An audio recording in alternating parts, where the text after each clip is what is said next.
Welcome to Seaside Quilting Tutorials. Today I'm going to put some fabrics together to make a quilt. And I had thought about making a 3-yard quilt because I have a couple in mind that I want to make. But I'm also excited about the new block, the disappearing 9-patch block that we did for the tutorial for the sample quilt.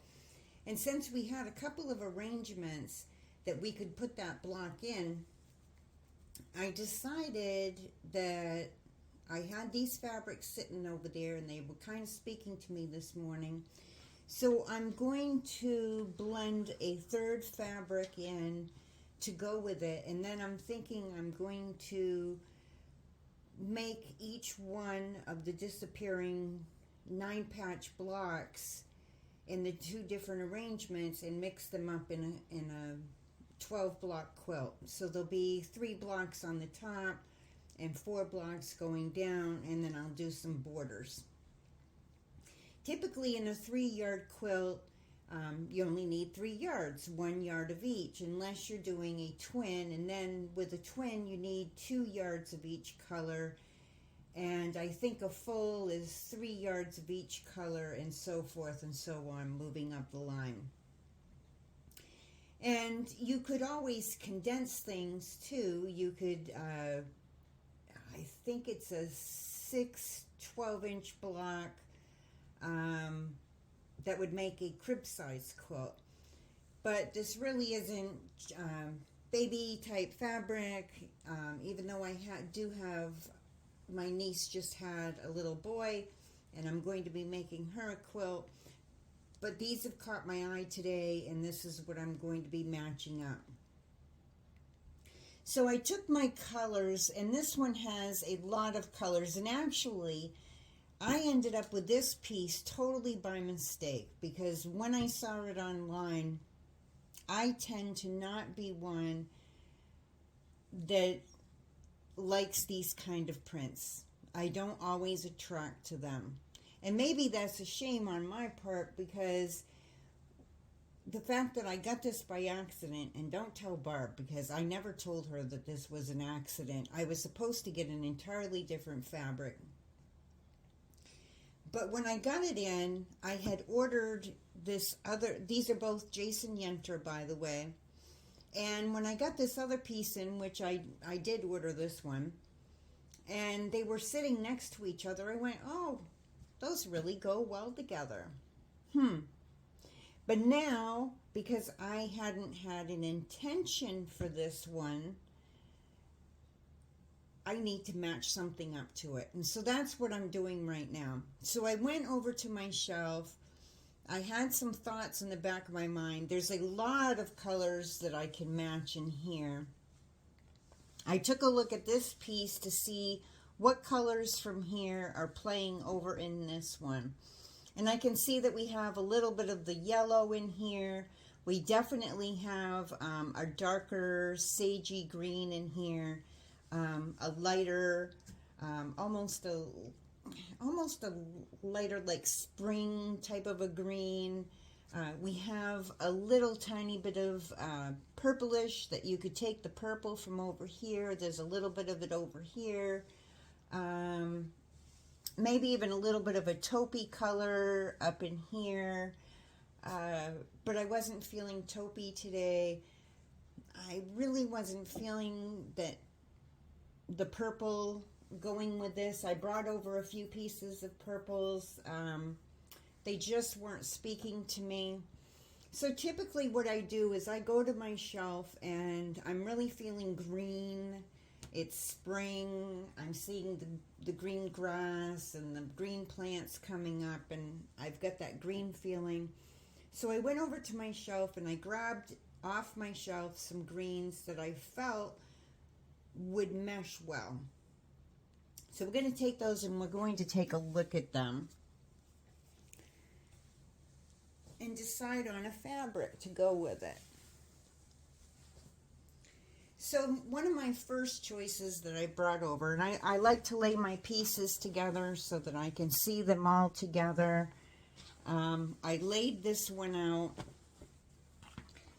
Now for me, this is already a busy fabric. I like one fabric that's going to be sort of a showpiece in there.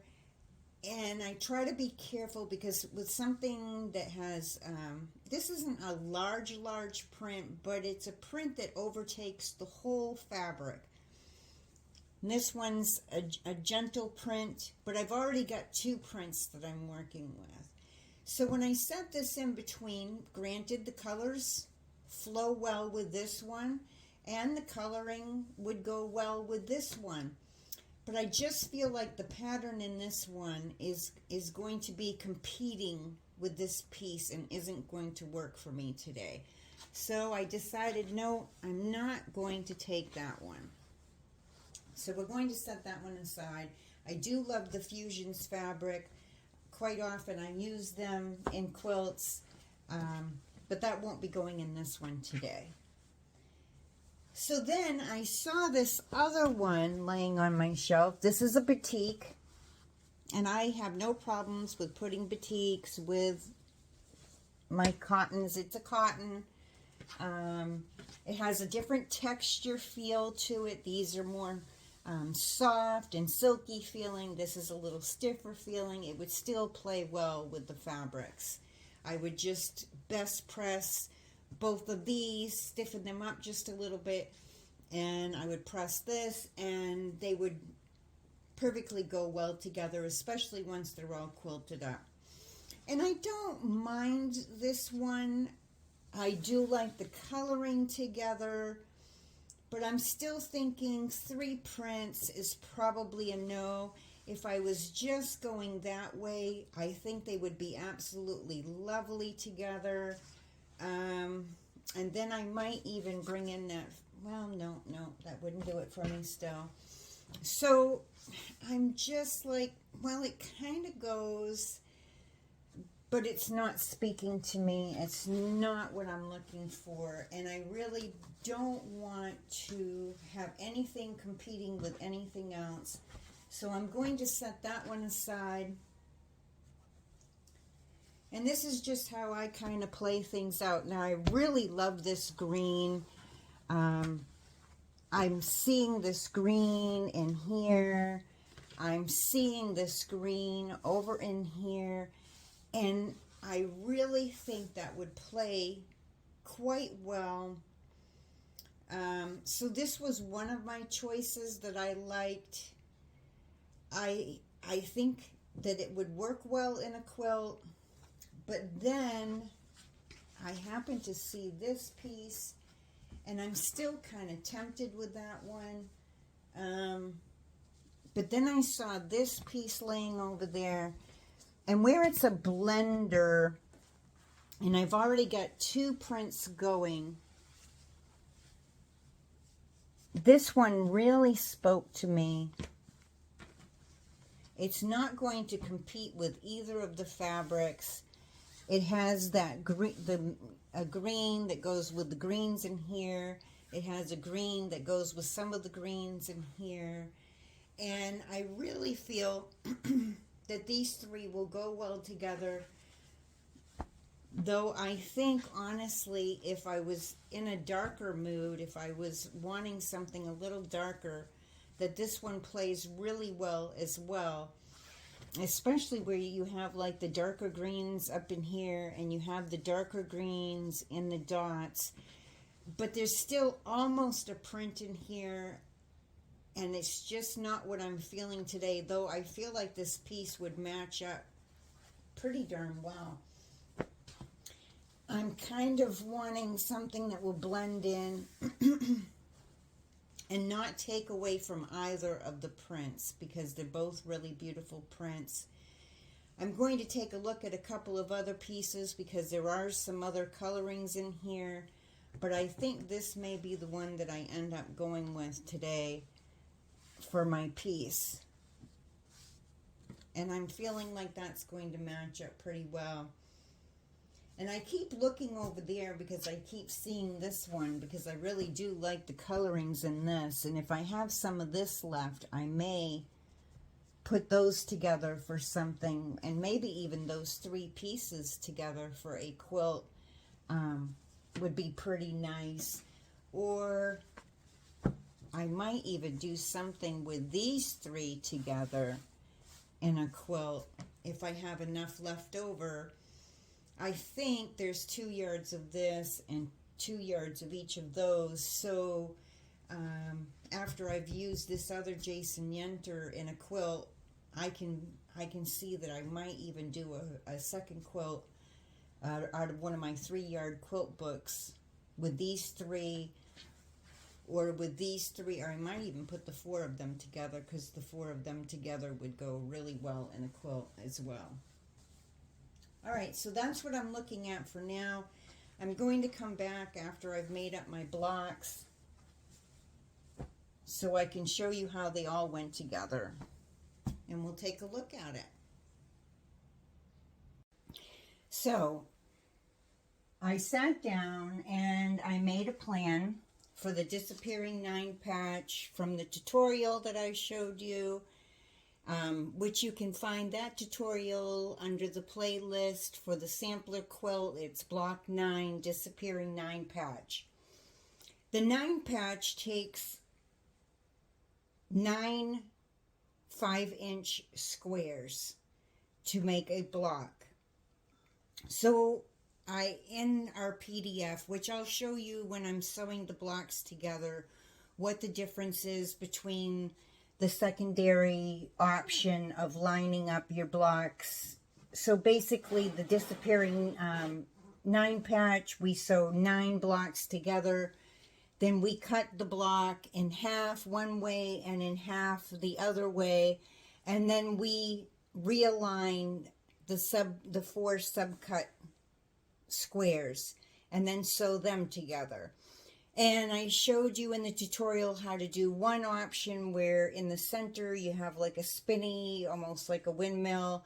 And then there's a secondary option that I showed you in the PDF, which, like I said, I will show you when I get sewing the blocks together, what that one looks like. It is available in our group in the PDF.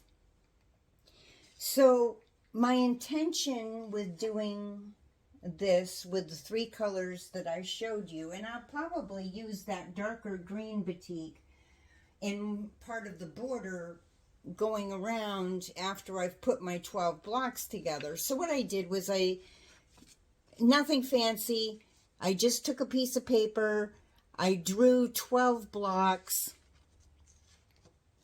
I wrote in the corner 1, 2, 1, and I'm going to vary them. So 1 being the first block that I showed you in the tutorial, number 2 being the secondary option for the block that I showed at the bottom of the PDF file, which is the secondary lineup of those. So I'm going to vary them. I'm going to do 1, 2, 1, then 2, 1, 2, and down the line. And this is going to be basically a throw, somewhat based in my mind on the 3-yard quilt theory. So I'm doing 3 12, they'll be finished 12 inches, but unfinished 12.5-inch blocks. I'm doing 3 across and 4 down, and then I'll do my borders. So in figuring out how many squares do I need to cut, I know that they all need to be 5-inch squares. Now I'm going to vary my colors so that they're somewhat evened out. I don't know how this is going to look when I get done. I didn't stick it in my software to take a look ahead of time, so it's going to be a little bit of a surprise when I get done how it looks. So what I did was for the first block I'm going to only cut out 1 light, which will be my center block, 4 medium, 4 dark. Then I varied it and went 4 light, 4 medium, 1 dark, 4 light, 1 medium, 4 dark. So this will mean that I need 9 of each color for each row of 3 blocks. That means that I will need a total for the whole quilt. I will need 36 of each of my 3 colors, which will equal 108 5-inch blocks. Now, in telling you that, I'm sure that you're thinking, oh my goodness, 108 blocks, or 108 squares rather. That's going to take forever to cut out, and quite often, that is what sends people away from making a quilt. Not that you won't eventually make one, of course, but a lot of times that sounds tedious. It sounds like a lot of cutting. So let me show you how I make it go quicker. This is the Creative Grid Stripology ruler. Now there's a lot of markings on here because there's a lot of things that you can do with this ruler. It's a large ruler. It is, let me see, I think it's 13 inches by 20 inches. But for today, all that we're going to concentrate on is lining up that bottom fold. So I have my fabric folded. It comes folded, so you'll have a fold to salvage fold. Then I fold it again from the fold to the salvage. I've already pressed my fabric. I've already put best press on it to have it nice and smooth. The best press will also help to stiffen up the fabric a little bit so that as I'm working with it, I'm not going to stretch it out of shape, and I feel like it sews together better. So what I'm going to do is I'm going to find my solid line. Now, depending on which fabric, depends on which line I'm going to use. So if I'm using a darker fabric, quite often I'll use the white line. If I'm using a lighter fabric, quite often I'll use a solid black line going across. And I'm looking for the lighter solid line because the darker ones are the ones that you use on here to square up squares. And I'll be showing you a lot of that later on. I'm going to do a full tutorial on the Creative Grid Stripology ruler to show you how easy it is to use it for so many different types of things in our quilting. But for today, I'm going to use it for exactly, it's one of its main features is to do strips. And this is going to knock out my cutting quick. So my first mark, my first slot on my ruler is at 0. That's on the left-hand side. Now, it goes from left to right, your numbering. So I start on the left. It doesn't matter if you're left-handed or right-handed when you're using this ruler. Don't even worry about that. We're just concentrating on the numbers. And I'm going to make sure that that 0 slot, that first of all, that straight line is lined up on the fold of my fabric nice and straight. From one side all the way to the other side, I want that to be exactly straight. If it's not straight on the fold and you have part of your fold up here and part of your fold down here, even if that's a little bit, take your fabric over, open it all up, iron it completely out, and then fold it raw edge to, or rather, sorry, your selvage to selvage, then fold to selvage, and then come back, finger press it, and then check it again. Because sometimes fabric, when it's rolled onto bolts, it isn't rolled evenly. Sometimes selvage will be up here on one side and way down here on the other side, and that's going to get your piece uneven. Sometimes it comes nice and it's selvage to selvage for you, and you can just press each side of it. The first piece that I did, it was uneven. I had to completely fold it open, iron it, press it rather, put best press on, press it completely out, and completely fold it from selvage to selvage, then fold to selvage, which is what makes it fit in my stripology ruler. So my first slot, I want it to be, I've got my straight line, of course, right on the line. I've got my fold completely from one end to the other. And on that first slot, I want it to be enough over from my edge that I'm going to be able to make a complete straight cut. So that side will be completely straight. Okay? So that's what I'm going to do. Keep your fingers away from your slots. I made the mistake one night. I was cutting late and my rotary blade hit the side of my finger and I ended up in the hospital with stitches. So always pay attention to where your fingers are. That's your priority. And I never thought that was ever going to happen to me. I've heard it happen to other people. And I thought, that's never going to happen to me. I always pay attention. Well, that night I was tired. I should have given up, but I wanted to finish the binding on a quilt. And I came over, and I think it was the second or third cut that I made on my ruler, and I hit my finger.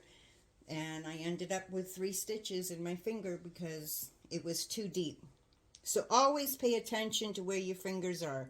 Now, I like to hold the edge, but I make sure that my fingers, the tips of my fingers, are far enough away from that slot. And so you're just going to get your blade into the slot, making sure that it's in there nice, that you haven't moved your ruler.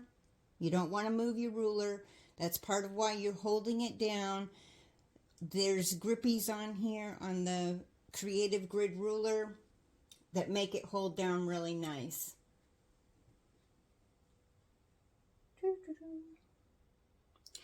So, I'm going to make my first cut.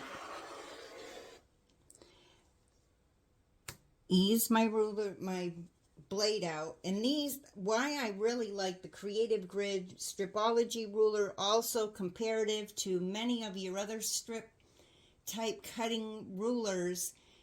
A lot of the other ones leave a little bit of a wider gap. I know it doesn't look like it when you're looking at it, but there's a wider gap and there's a chance for your blade to kind of lean either one side or the other. With stripology ruler, it's tighter to each other. So you just want to make sure that you use your end loop to get your blade into it. And you want to do that and make sure your blade is in it before you start to cut, so you don't end up cutting across the top of the plastic, of course. And then make your cut. So I'm going to make a cut every 5 inches across my ruler, which is going to give me 4, because every 5 brings me right out to the 20. So I'll go with the 5, the 10,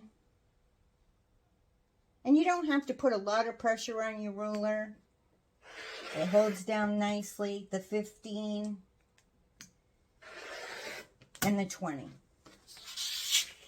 So that gives me my 4 strips that I need, because I can get 8 5-inch squares from each strip. That will, so 8 times 4 is 36. So that will give me my 36 inches. And I'm just going to set my other fabric aside for later on. I don't know which ones I'm going to use in borders, or if I'm going to use each one of them in borders. Probably I'll use 2 in borders and 1 for my binding. So I'm just setting those aside for now. I've got all my strips all nicely cut. So now I'm going to set those aside. And I'm going to take my strip and lay it out. And then once again, I'm going to put my guide on there. Now I want my slot that's at 0 to be past the selvage. And I want that straight line all the way from one side all the way to the other side to be straight. Then I'll make my first cut at the 0. I'm always careful getting it in there, and then you can make your cut. So 5, 10, 15, 20. So I've already got, and I've got a little salvage piece, a little extra piece that I can throw in my scraps. So that's already 8 squares.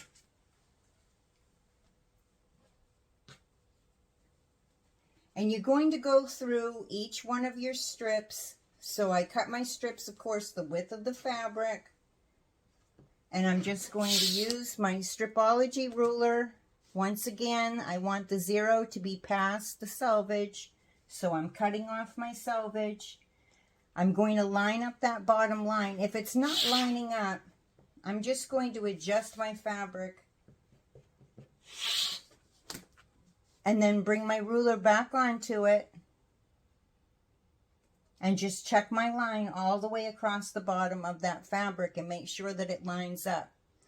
This stripology ruler helps a lot with my cutting, especially when I need to cut strips.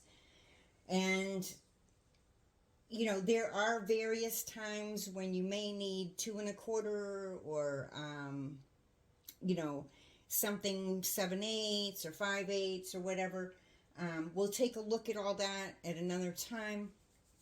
I've shown some of that in previous cutting helpful hint tutorials, but since it's even strips, I can easily do it on my stripology ruler. And like I said, I'll be showing you more with this ruler at a later time. But for today, this is just going to make it that much faster. So I'm at my 0, my 5, my 10, my 15, and my 20. And I already have 16 squares.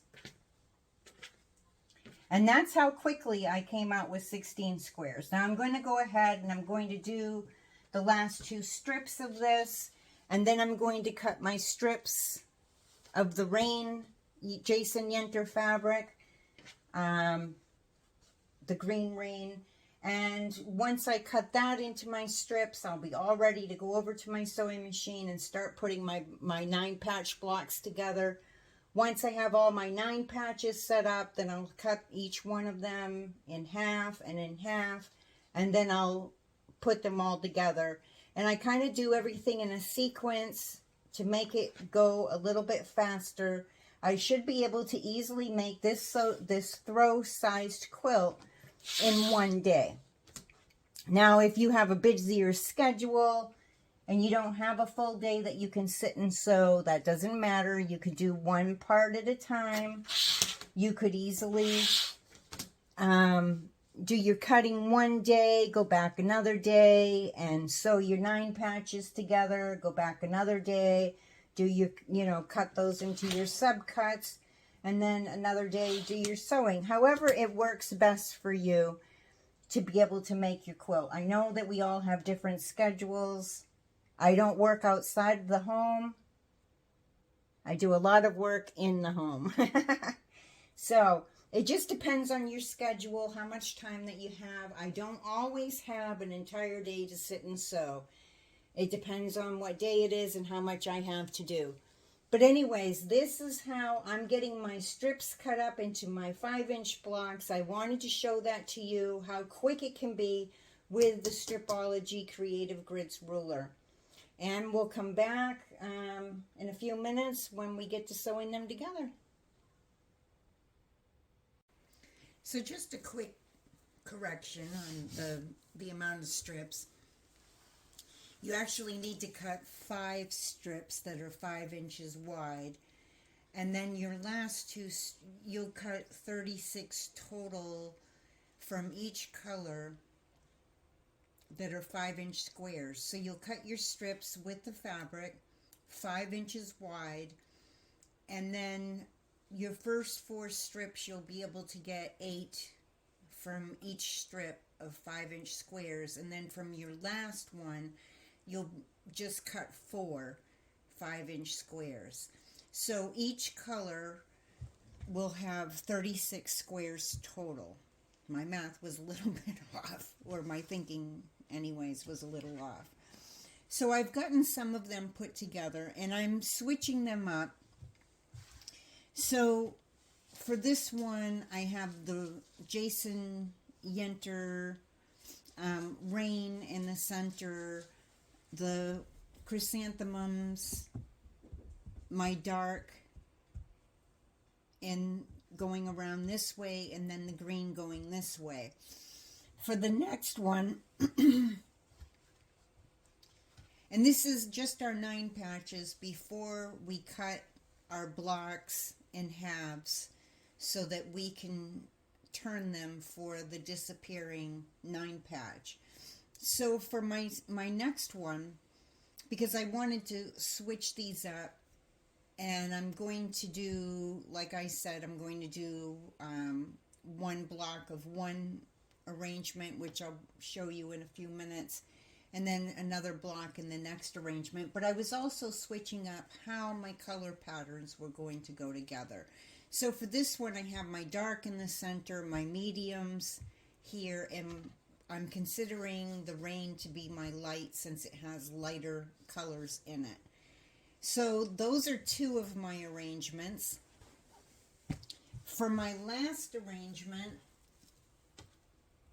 I'm going to do my medium in the middle, and I will be doing, let me see, my darks so that they're in the corners.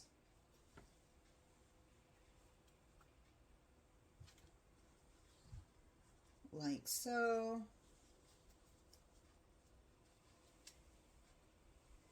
And then I'll have my lights going around like this.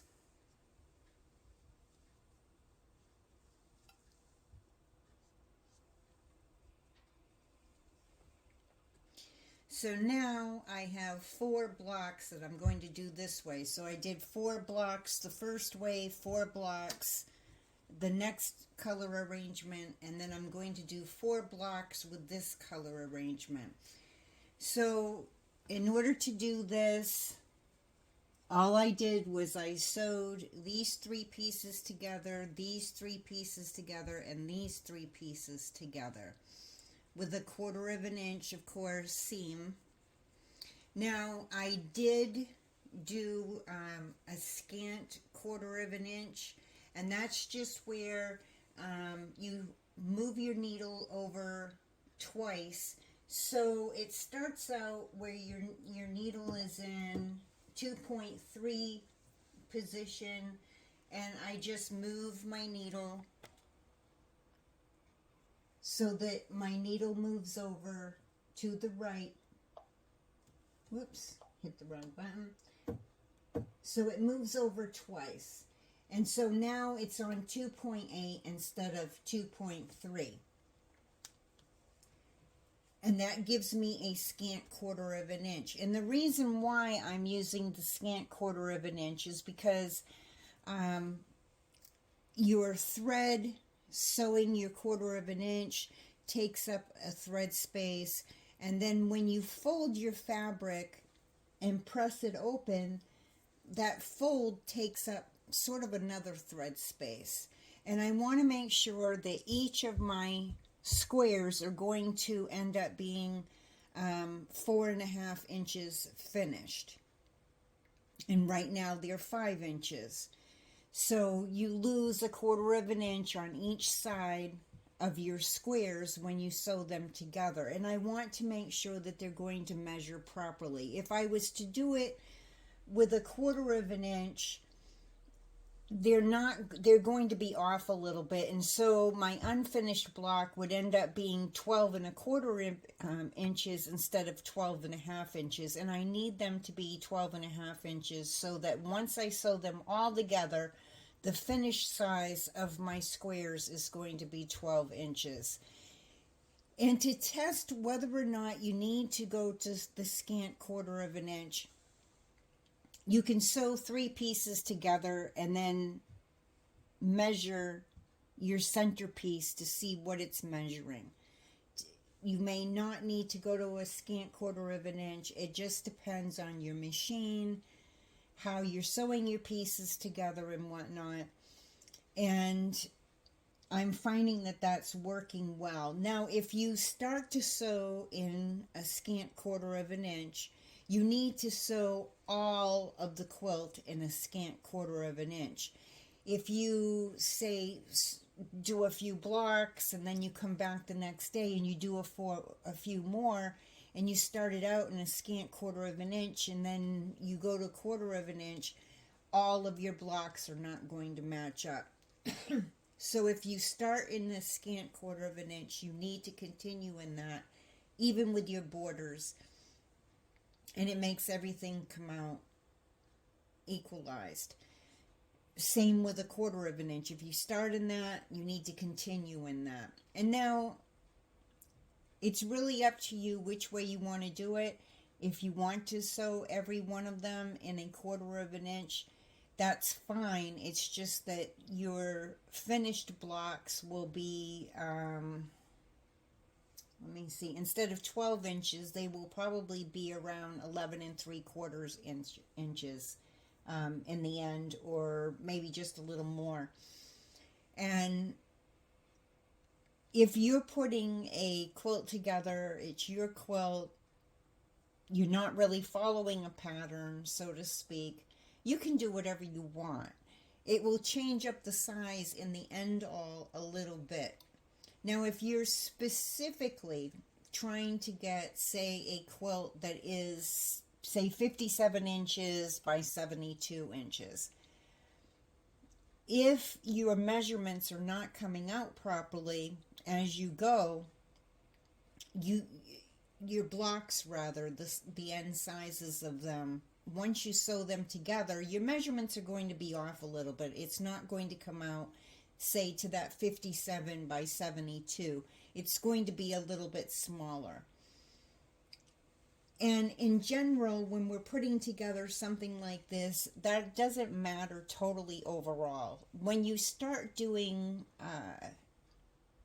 a little bit harder of blocks, piecing them together, it starts to matter. Especially when you have a lot of seams that are going together and you're trying to match up points and so forth. It can really send your blocks off so that your points aren't matching up if your measurements aren't matching up. So it's kind of good, especially if you're new to quilting, to start getting used to using a scant quarter of an inch, if that's going to give you your true measurement that you need on your blocks. And then in the end, it will just be a built-in habit. So anyways, there's that. So what I wanted to go over now real quick was how I'm putting them together, because this is sort of like the 3-yard quilts in the 3-yard quilt books, where it's designed to go together as quickly as possible. The cutting was very easy. I was able to cut 108 squares, 5-inch squares, in under 15 minutes with that stripology ruler, which is very quick, very easy. And a lot of it was also because they're all the same size, so it made it very, very fast to cut them out. So now I want to continue. I'm not really trying to speed through the quilt, but my favorite part of quilting is not really the piecing, although I do enjoy piecing because I get to play with colors of fabric and putting them together, and you get to see how your pieces come out. So that part is really fun. But my favorite part of quilting is the actual end quilting, once I've sandwiched my quilt together and I get to play with thread and I get to do my free motion quilting designs on them. But I have to piece a quilt in order to get to that part. So here we are, and I'm making a quilt. And the more that I piece quilts, the more fun it's become for me. And sometimes I like to do super easy ones like this. Sometimes I like to challenge myself a little bit more. And coming up this year, we're going to be looking at some more challenge by adding applique into our quilting and also paper piecing. So that's going to be a lot of fun. And I know that I've kept saying that we're going to do it, we're going to do it. And it's gotten delayed because of other projects that have come up to do. But we're definitely going to be getting to that, and especially the applique really soon, because I'm excited to do it. I can't wait to do a quilt with some applique flowers and hearts and stuff on it. So that's coming up really, really soon.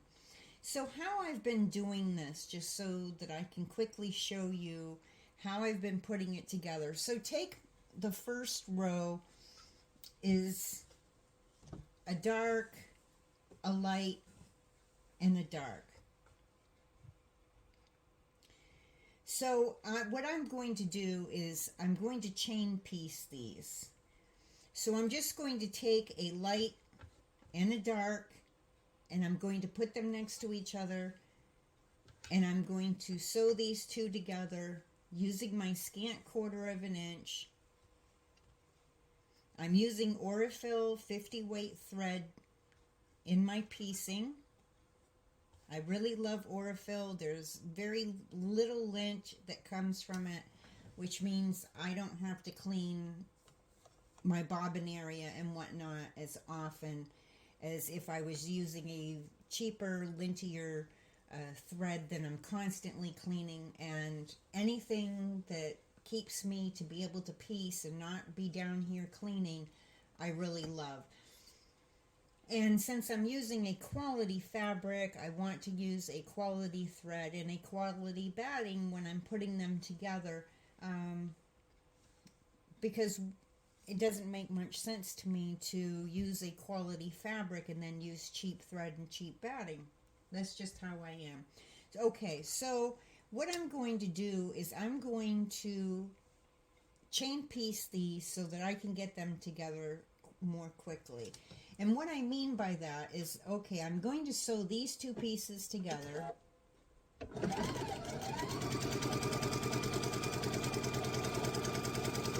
And when I'm almost at the end, I'm just going to stop with my needle down, and I'm going to put my next two pieces together, which is a dark and a light. And I know that I need to make 8 of these. So I'm going to chain piece 8 of these together really quickly, back to back.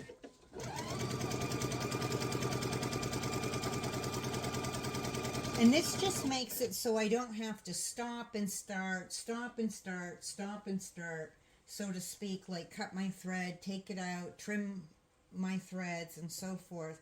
I can just continue forward, putting my pieces together, and the chain piecing just makes it a little quicker. And so I'm just lining my two pieces up together, right sides together.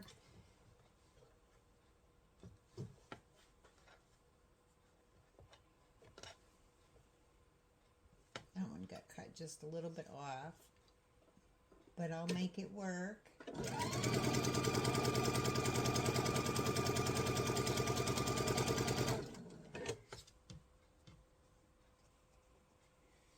And so I've got 3 so far, and I'm going to continue to do this until I have 8 of them done.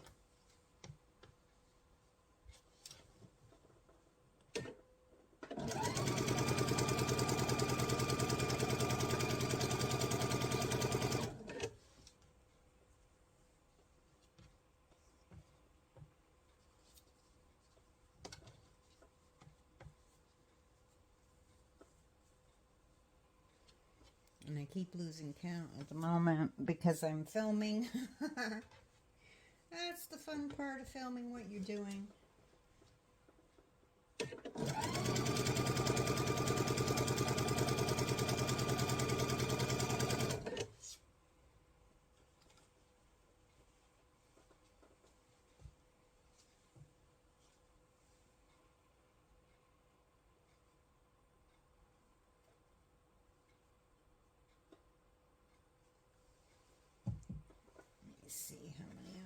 Now 1, 2, 3, 4, 5.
Now once I have all those pieces done, I'm just going to trim my end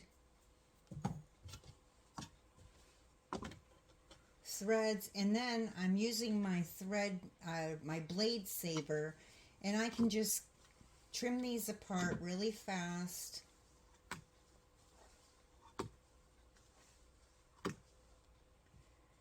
Three, four, five. Okay. Just making sure I have the right amount. And then I just trim that last thread that's up here. And then I'm going to take and I'm going to do the other side. So I know that my light's going in the center. I'm going to take and put my dark on this side, and then I will sew this one through. And this saves time because I don't have to trim threads on both sides of my piece at the end. I'm only going to have that one thread up there and the one thread at the end, and then I just use my blade saver to go through each one. And I'll continue to do this on the other side of all the 8 pieces, and then I'll press them. And then I'll do my center 3 pieces. I only need to make 4 of those, so then I'll do the same thing and I'll chain piece those. It just makes it a little bit quicker, and anything that takes some of the time out of piecing means that I have a better chance of getting a done product sooner. So go ahead and chain piece all your pieces together. Once you have your 3 rows together, once you have your 3 rows together, then you're going to go ahead and you'll sew your 3 rows to each other. And I chain piece those as well. I'll take a top in the middle, I sew that, and I'll do the next 3 that are the same, and then after I have them done, I cut them apart, and then I add my bottom to the middle of each 4. And then I'm going to take all 12 of my blocks over, and I will do my final pressing all at the same time. That way I can see which way my seams need to go. So go ahead and put the rest of your pieces together, and once we have them all together, we'll take a look at cutting our blocks in half both ways, and the 2 versions that we're going to turn our subcuts into for each of our blocks. So now, once you have all your blocks, your 9 patches put together, however you've decided for your colors to go together, as we discussed before, you could do one central color or pattern in the center, and then pick 4 for around it, and then 4 for the corners. Or you could have 9 different, entirely different squares. You could change up where you lighten your dark and medium go. It's all in how you would like it to be. So when we did the tutorial for the disappearing 9 patch, I had showed you that once you cut, you're going to cut your blocks. Once you've cut your 9 patches together, you're going to cut them in half this way and in half this way. And in order to do that, you can go back and watch that tutorial. We used our ruler up against the seam here and lined it up at 2 1/4, knowing that this is 4 1/2 wide. So half of 4 1/2 is 2 1/4. So we lined up the 2 1/4 mark on our seam here and made our cut down the center, and then did it from here. Once that was done, we separated our 4 sub blocks, and we took them and we turned them each 1 time. And by doing that, we created a different design that has almost like a windmill in the center. So that was one way to put them together. Now if you sew, and you just take this and flip it over and do your 1/4 of an inch seam here, flip this over, do a 1/4 of an inch seam here, then you'll open them up and press them. And then once they're sewn together, you just fold this down and sew a 1/4 of an inch across, and then your block is done. And if you want to do them all the same, you would just do 12 of these and then put all 12 together. However, I decided that I would like to do a different design with them. So once you have them turned this way, take these 2, move your top 2 down, take your bottom 2 and bring them up, and you end up with an entirely different design with the same exact pieces. So you would have your 2 smaller corners here in the center, and then 2 of your uncut squares here in the center, and come up with a totally different pattern from the same exact 9 patch block. So as you can see, depending on how you decide that you would like to turn your subcuts, determines how your block's going to end up coming out. So basically, this was our block before we cut it, then we cut it. And if you want to make it easier, you can just take this corner and flip it, and take this corner and flip it. And that's how you come out with that pattern. So there's your 2 options that I've shown you. In the tutorial, I showed you the first one where you do the 1 turn of each piece. In the PDF that I put in our group, I showed a picture of this option. So you could do an entire quilt with just this option. What I'm doing is I'm doing every other block, so that I'm going to switch them up. I switched up my colors. I have 3 different colorways, all these same 3 fabrics, but I put my 9 patches together differently for each one of my squares, as I showed you previously.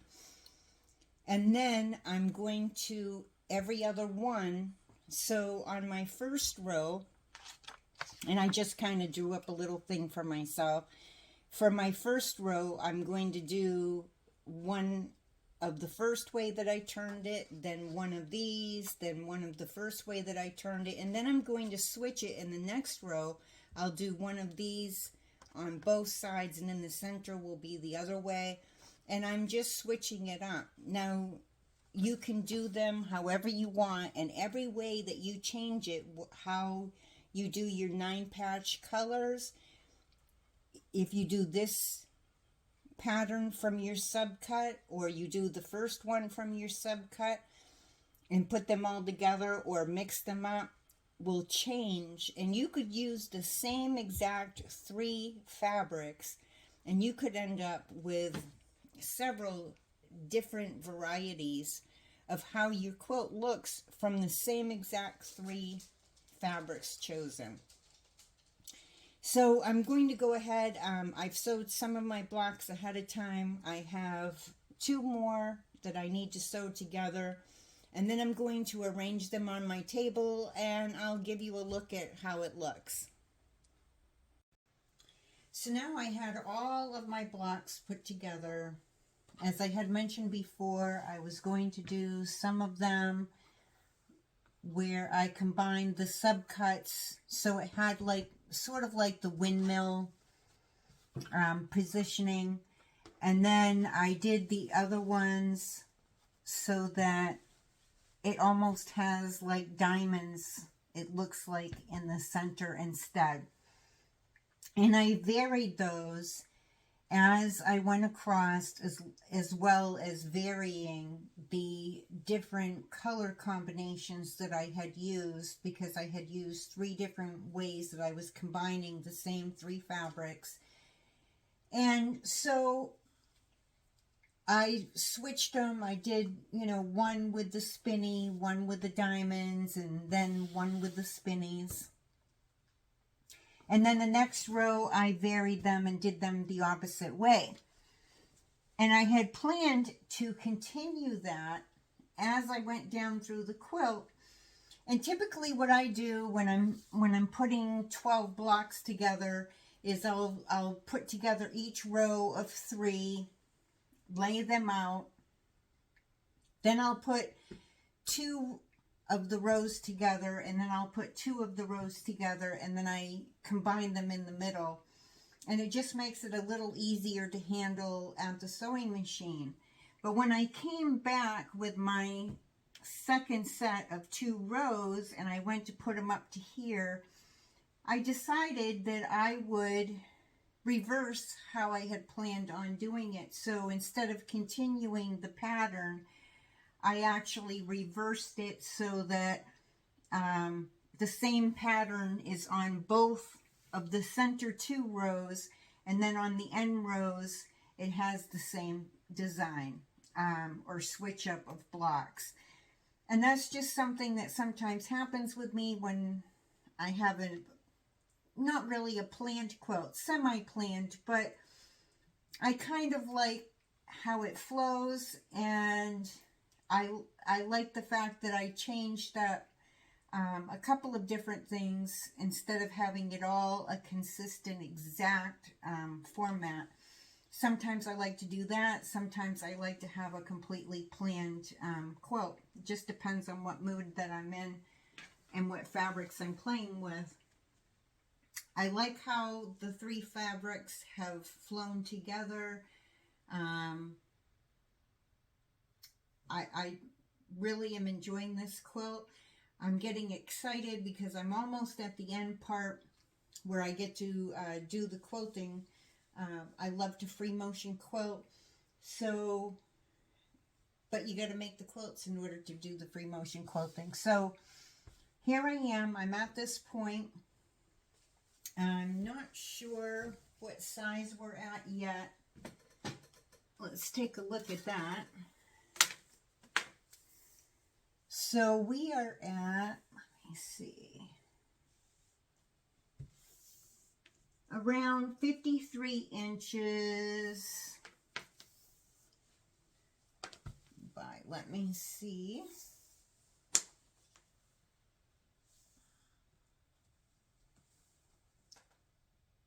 so 40 by 53 at the moment. And this is just going to be a throw quilt. I'm not expecting it to be a large quilt. I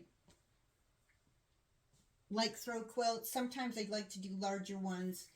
But this one's going to be a Christmas present coming up this coming year. I'm making some quilts ahead of time and projects ahead of time to give out as gifts. And this will be one of them. I'm having so much fun with it. So I needed to find a backing for it in my stash, and I've decided to use this one for my backing. It has some of the yellowish colors that are in the flowers, and it goes down into the greens, and I like that it has the speckles on it. I think this will be a fun backing. So this will end up being the backing for my quilt. I'm really excited about it. I think that when I do it, I'm going to put the pieces together. We'll see how wide it is, if I'm going to have it go this way, or if it will end up having to be sewn together and go the other way. But I'll take a look at that at the end when I get to that point that I need to sandwich it up. But I've decided this is going to be the backing, or at least that's what I think is going to be the backing, unless I change my mind, which sometimes happens. But in the meantime, I need to decide how I want to do my borders. And I think I'm going to do 2 borders. I didn't have enough of this green, and I don't have enough of the flowers left over to do a border. I have very little left of each of the fabrics, so I'm not going to be able to use these in a border. Now, I could maybe get away with a 1-inch border with this, but I really didn't want to match this up and have it go around. But I'm not sure that I would have enough, because I would need to square this piece, this end up. So I'm feeling like I would be too short, and I'm not going to struggle with those.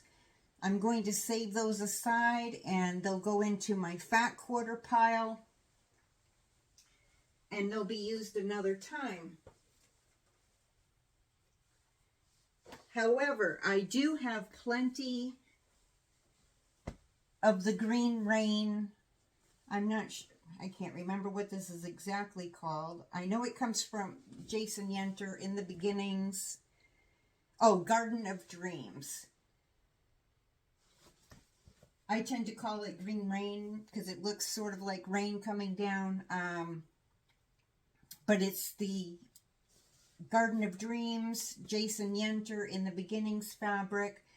I bought plenty of this ahead of time. I wasn't sure exactly what project I was going to use it in, but I really like the fabric. So when I really like a fabric, I tend to buy 2 or more yards of it. If I'm totally in love with the fabric or see it to be the backing of a quilt, I will buy anywhere from 5 to 10 yards, sometimes an entire bolt of a fabric. It just depends on how much in love with it I am and whether or not I'm intending it to eventually become a backing. So, in taking a look, and earlier we had looked at this fabric as possibly being the 3rd fabric instead of this other green. And I'm kind of glad that I did pick this other green, so that now I can use this as the border to go around. And when I'm deciding borders, quite often what I'll do, I'm kind of setting my mind on this one. For my first border, but I will lay them on top of each other, sort of like this. So usually what I'll do is I'll lay this one underneath, and I'll open it up so that I can get a good view of it underneath, and lay that underneath so that I can see what it's going to look like. I really like how there's a large, not a large, but a good amount of greens in this batik. Brings out the darker greens in this fabric and some of the greens in this fabric. And there's even a little bit of this green in the fabric. So I feel like it's reaching all of them. And I think what I'll do is, after I do this as a border, and I'm thinking that I'll probably do a 2-inch border around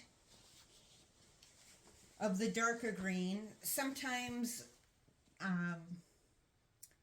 when putting a 3-yard or yeah 3-yard quilt together, they'll recommend a 1 inch. So you would cut your pieces 1.5 inch, and so it just gives you a little, a smaller border to go around.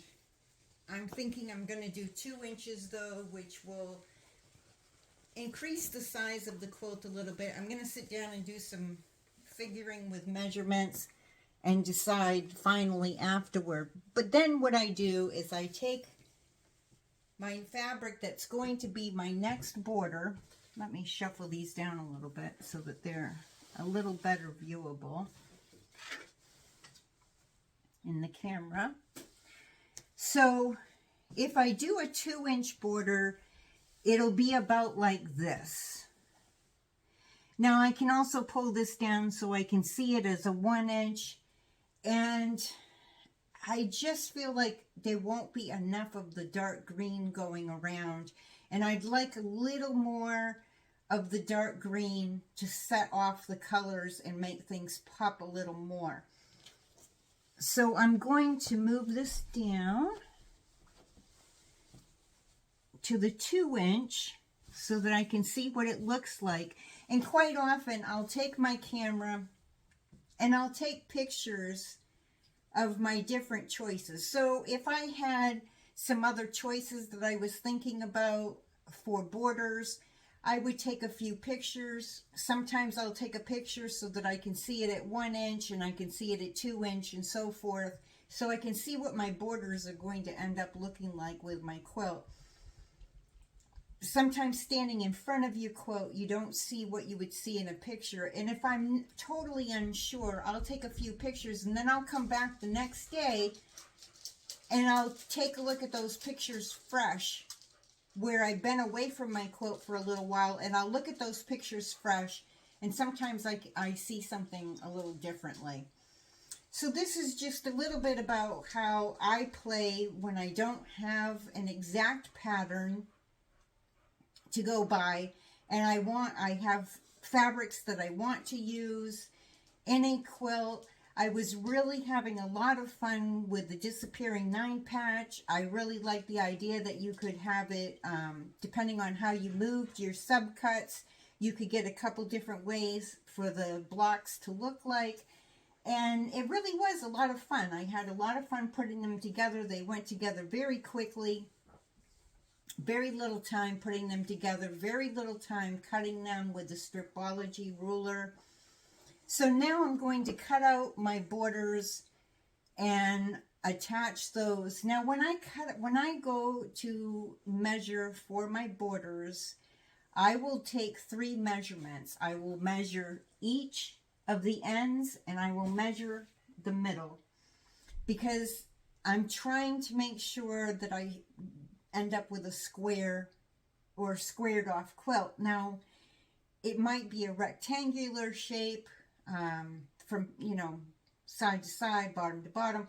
But I take my measurements when I'm going to do my side. First I do my side borders.